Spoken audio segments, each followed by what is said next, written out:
and welcome to another Plane Truths. And today we're going to be talking about airplane mode. Joining me today, as always, it's the legend that is Captain Al. Hi, Captain Al. Hi, Matt, and I presume this isn't any reference to any sort of 1980s film. Well, I mean, it can be if you like. We can fall down that wormhole anytime you like, my friend. Can I have a Vector, Victor? Roger, over. Okay. Family show, ladies and gentlemen, family show. Okay. So yes, obviously, I mean, whenever we get on board, the first thing that happens is we are told to put our phones into airplane mode for when we are in the air. And the reason why I suppose I've got lots of questions about this, obviously, is because a lot of the onboard in-flight entertainment systems and stuff, some of those now require you to turn on your Wi-Fi in order for you to be able to use your iPad or your phone. In the cockpit to watch films that are not in the cockpit. You wouldn't be in the cockpit. Why would you be in the cockpit? You'd be in the cabin. So what is this airplane mode thing all about, and why was it originally brought in? Okay, so the first thing to acknowledge is that your mobile phone is a transmitting and receiving device. So when you are connected to a network, it is permanently talking to the cells, the network, and saying, I'm here, hello. It's called handshaking, I believe. Yeah. Now, once the phone is in contact with the network and we're not using it, and we'll talk a little bit about data shortly, the phone goes into kind of like a low power mode. It goes into battery preservation.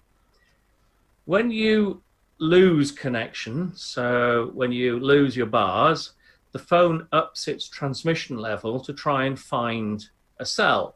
So it starts transmitting at a higher power to see if it can find a cell.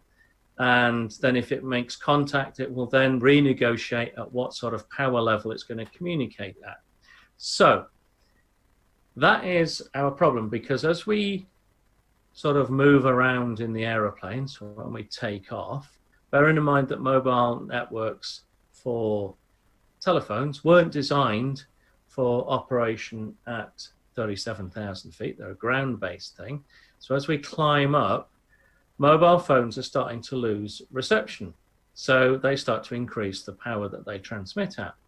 So logically, you wouldn't really want to have 200 or 300 transmitters in an aeroplane that may interfere with the navigation system, the autopilot system, or indeed the pilot communication system. So that's the main reason that we get you to put your phone into airplane mode, is to stop your phone transmitting. Now, what happens if it does? Well, the first thing that you need to know is it's not a disaster. Most modern aircraft are reasonably resilient to external interference. But Matt, have you ever put your phone next to a loudspeaker and hear it go? Oh yeah, right. Okay, yeah. So that is the 2G network communicating with the cell. So we have various levels of technology these days. We have 2G, we have 3G, 4G, and 5G. Now, predominantly, the 2G is the one that causes that kind of interference. We don't get so much of that these days because most mobile phone communications these days are using the other frequencies associated with 3G, 4G, 5G. However, they still cause interference. So just because we can't hear it doesn't necessarily mean it's not there. So you wouldn't really want your aeroplane's navigation system to be disturbed by mobile phones, I'm sure. So we get you to put it into airplane mode.